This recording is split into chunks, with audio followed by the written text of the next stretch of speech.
Olá a todos, tudo bem? Aqui quem fala é Isaac Messias, eu sou advogado criminalista. E aqui hoje eu queria trazer mais uma reflexão sobre o processo penal para todos. É uma reflexão de ordem teórico-prática para a gente trabalhar no âmbito do processo, que vai nos dar a chance de enxergar a atividade das partes, né? Eu estou falando aqui de produção de prova. Produção de prova. Todo mundo sabe que depois da reforma do pacote anticrime, né, de 2019, veio ao processo penal brasileiro a questão que envolve a cadeia de custódia da prova. O que é isso? A cadeia de custódia da prova nada mais é do que a documentação do vestígio, do elemento probatório, desde a sua coleta até o seu descarte, podendo dizer, portanto, né, com um grau de certeza bastante elevado de que aquela prova que foi coletada pela polícia, pelo Ministério Público, pela defesa, é a mesma que está sendo apresentada ao juiz para o seu convencimento. E aí, o que nós queremos dizer com isso é que esta prova, este elemento probatório, é digno de crédito. Ou seja, possui uma credibilidade relevante para o julgamento, para o deslinde do caso penal.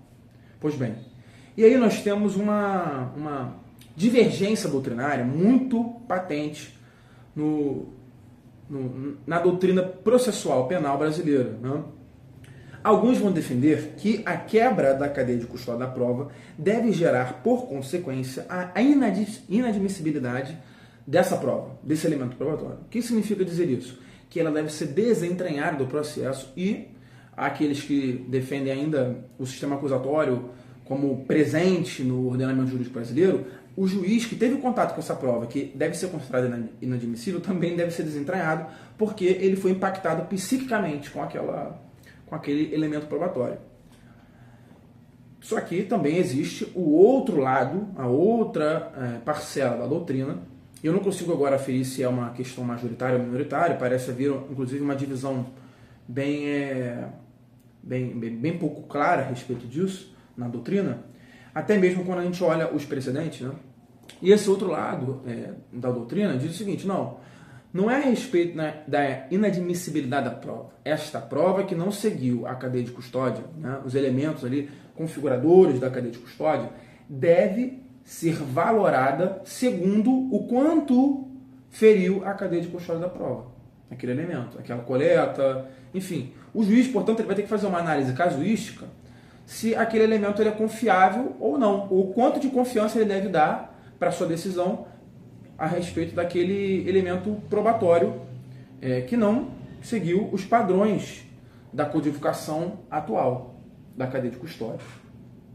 Então, nós temos duas posições que sempre aparecem e geralmente, o Ministério Público tende a ter uma posição em relação, que é mais próxima, na verdade, da valoração, deixar com que a quebra de cadeia de custódia da prova seja só um aspecto da valoração. Isso porque é muito interessante para a acusação produzir uma prova de qualquer maneira, de qualquer modo, sem seguir as determinações do Código de Processo Penal quanto à cadeia de custódia da prova, e então ter uma parcela daquela prova desconsiderada ou ter o seu descrédito levado pelo descrédito daquela prova, ela carecia de credibilidade suficiente, certo? Mas o Ministério Público sabe que o magistrado, tomando conhecimento daquele elemento probatório, não vai mais ter a capacidade psíquica de não levá-lo em consideração, ou submeter esse grau, um grau de consideração um pouco menor, né? E fazer uma análise completamente racional da prova. Isso não existe, nenhum ser humano é assim. Então, a defesa geralmente vai alegar que não. A prova produzida pelo Ministério Público, se ela não seguiu a cadeia de custódia da prova, ela tem que ser inadmissível. É inadmissível por ser prova ilícita. No próprio Código de Processo Penal brasileiro, tem a definição lá, que as provas consideradas ilícitas são inadmissíveis. Ou seja, estaríamos no campo da inadmissibilidade da prova, no campo da admissibilidade e não da valoração, né? E aí, eu gostaria de trazer para vocês uma questão de ordem prática. E se a defesa está produzindo a prova?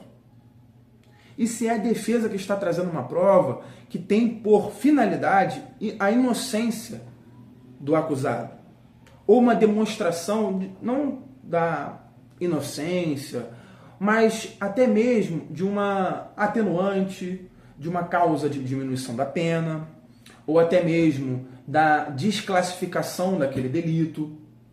Se eu tenho uma prova que foi produzida pela defesa com o intuito de reduzir o potencial lesivo da acusação, vamos chamar assim, tanto no campo da inocência quanto no campo da diminuição da pena, enfim.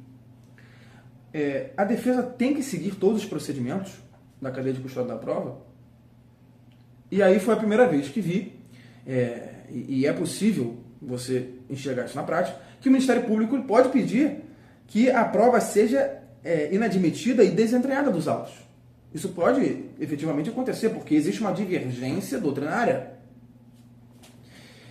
Então, o que eu queria sustentar aqui para que a gente possa discutir essa situação um pouco melhor é que, na verdade, esta análise deve ser casuística e de acordo com a posição daquela parte no processo.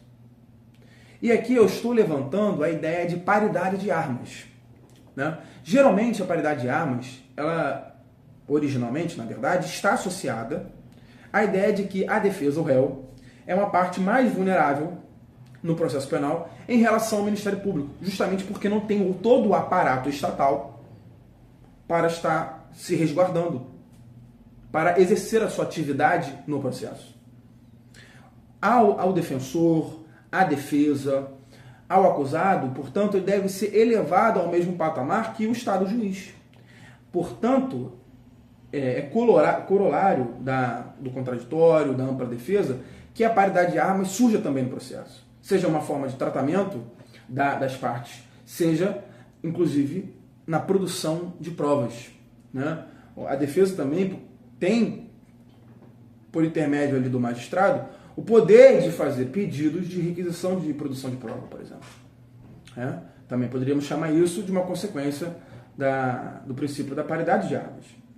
É claro que quando nós estamos falando da cadeia de custódia da prova e o seu não seguimento, né, a não observação desse procedimento, nós poderíamos então ter, claro, aí sim, segundo esta ideia de paridade de armas, segundo o critério de ampla defesa e de dúvida a favor do réu, inclusive de precedentes que avaliam ser admissíveis, inclusive as provas ilícitas, desde que sejam, em determinados casos, favoráveis ao réu.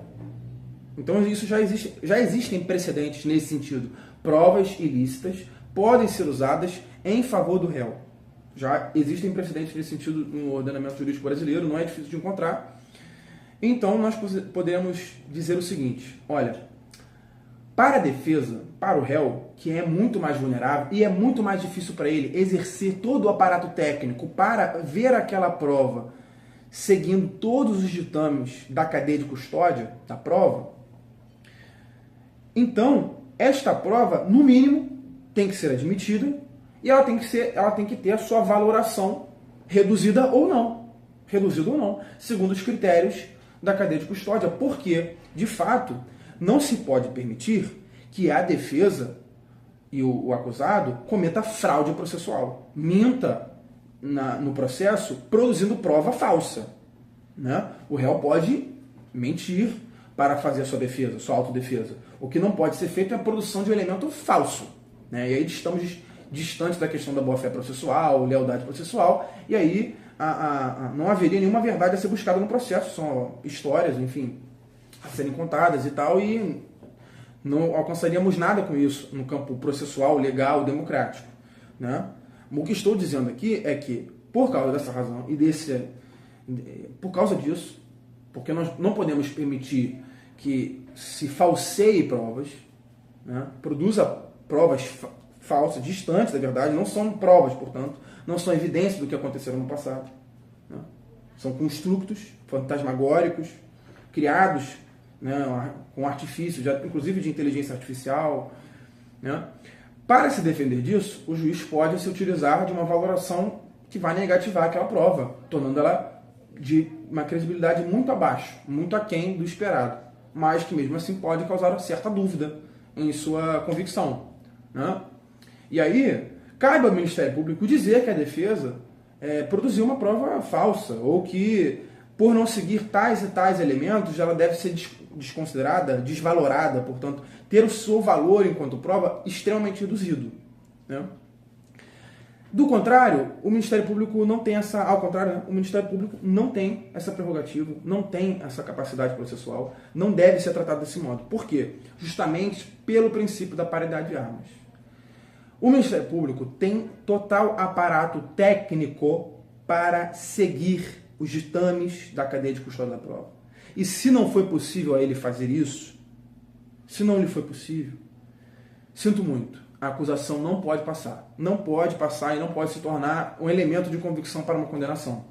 Justamente porque o que nós queremos é que a credibilidade para uma acusação, para uma condenação, tem que ser extremamente alto. Tem que ser de uma credibilidade tamanha que um grau de certeza robusto seja conferido a ela, para que essa condenação tenha legitimidade constitucional. A defesa não tem todos esses sarrafos, para todos esses padrões, para que o seu interesse maior, que seja a manutenção da inocência, seja alcançado. A defesa, basta a dúvida. E aqui é que eu estou propondo o seguinte: nós devemos deixar a análise do efeito, da consequência da cadeia de custódia da prova para uma questão, ao que me parece ser mais saudável, casuística, para que a gente não não incorra no erro de achar que todas as provas produzidas pela defesa devem ser que não sigam a cadeia de custódia, né? Estamos trabalhando nessa hipótese, sejam inadmissíveis ou sejam todas valoradas negativamente, só no âmbito da valoração na sentença. Porque, e aí o Ministério Público também, a gente não pode ter essa análise de qualquer maneira. A gente tem que seguir o princípio norteador do processo. O Ministério Público tem aparato técnico, então ele não deve ficar, a prova que ele produz não deve ficar na valoração, mas sim no campo da admissibilidade da prova. E por que digo isso? Porque deve ser tratado de modo diferente. A defesa tem, portanto, essa faculdade, eu estou chamando aqui de uma quase faculdade, de seguir a cadeia de custódia da prova. Certo? É uma expressão polêmica. O Ministério Público, nessa ideia que eu estou formulando aqui, ele tem o dever de seguir isso, porque ele tem um aparato técnico capacitado, ele é capacitado para isso, né? Segundo o que o Estado diz, é o Estado acusador, ele tem que seguir todos os parâmetros que a lei determinou, certo? Na sua atividade probatória no processo. Então tem que seguir a cadeia de custódia da prova, senão a prova vai ser inadmissível. Não vai ser admitida para estar no processo. Porque se for o contrário, se o Ministério Público tem a questão da valoração da prova, a quebra da cadeia de custódia só vai ser analisada no âmbito da valoração da prova, não da admissão, a prova que foi produzida pelo Ministério Público, nós temos um problema muito, muito sério. A defesa, no âmbito das alegações finais, vai ter uma possibilidade infinita de defesas para fazer. Vai ter que fazer várias defesas hipotéticas, caso o juiz diga que aquela prova foi valorada negativamente ou positivamente, e aquela outra sim ou não, e aí a defesa vai ficar, claro, isso vai gerar um cerceamento de defesa evidente, né? Então, ao Ministério Público cabe seguir rigorosamente a cadeia de custódia da prova. A defesa, de outro lado, segundo os ditames da paridade de arma, não deve ser assim. Porque, de outro modo, pode ser que estamos incorrendo em um desvio processual.